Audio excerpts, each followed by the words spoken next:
एक बार एक व्यक्ति हमेशा ईश्वर के नाम का जाप किया करता था। धीरे धीरे वह काफ़ी बुजुर्ग हो चला था, इसलिए एक कमरे में ही पड़ा रहता था। जब भी उसे शौच, स्नान आदि के लिए जाना होता था, वह अपने बेटों को आवाज़ लगाया करता था और बेटे ले जाते थे। धीरे धीरे कुछ दिन बाद बेटे को कई बार आवाज़ लगाने के बाद भी कभी कभी आते और देर रात तो नहीं भी आते थे। इस दौरान वह कभी कभी गंदे बिस्तर पर ही रात बिता दिया करता था। अब और ज़्यादा बुढ़ापा होने के कारण उन्हें कम दिखाई देने लग गया। एक दिन रात को निवृत्त होने के लिए जैसे ही उन्होंने आवाज़ लगाई, तुरंत एक लड़का आता है और बड़े ही कोमल स्पर्श के साथ निवृत्त करवाकर बिस्तर पर लेटा जाता है। अब ये रोज का नियम हो गया।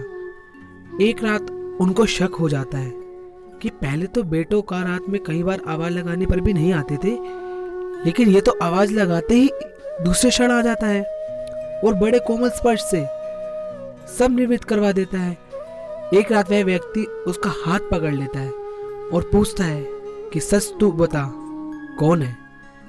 मेरे बेटे तो ऐसे नहीं है।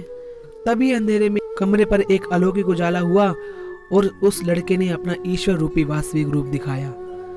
वह व्यक्ति रोते हुए कहता है, हे प्रभु, आप स्वयं मेरे निवृत्ति के कार्य कर रहे हैं। यदि मुझसे इतने प्रसन्न हो तो मुझे मुक्ति क्यों नहीं दे देते? मुझे मुक्ति ही दे दो ना।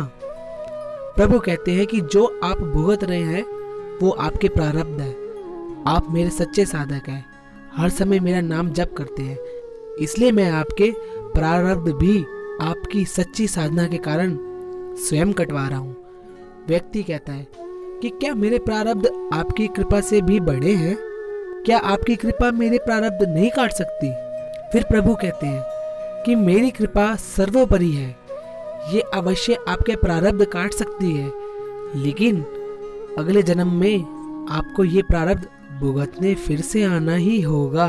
यही कर्म नियम है, इसलिए आपके प्रारब्ध मैं स्वयं अपने हाथों से कटवा रहा हूँ और इसी जन्म मरण से आपको मुक्ति देना चाहता हूँ। ईश्वर कहते हैं प्रारब्ध 3 तरह के होते हैं, मंद, तीव्र तथा तीव्रतम। मंद प्रारब्ध मेरा नाम जपने से कट जाते हैं। मंद प्रारब्ध मेरा नाम जपने से कट जाते हैं। तीव्र प्रारब्ध किसी सच्चे संत का संग करके श्रद्धा और विश्वास से मेरा नाम जपने पर कट जाते हैं, पर तीव्रतम प्रारब्ध भुगतने ही पड़ते हैं। लेकिन जो हर समय श्रद्धा और विश्वास से मुझे जपते हैं, उनके प्रारब्ध मैं स्वयं साथ रहकर कटवाता हूँ और तीव्रता का एहसास नहीं होने देता हूँ। इसलिए कहा गया है, प्रारब्ध पहले रचा पीछे रचा शरीर, प्रारब्ध पहले रचा पीछे रचा शरीर, तुलसी चिंता क्यों करे भजले श्री रघुवीर।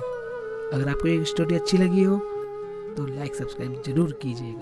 निर्मल भाव के नए अपडेट्स पाने के लिए सब्सक्राइब करें और बेल आइकन दबाना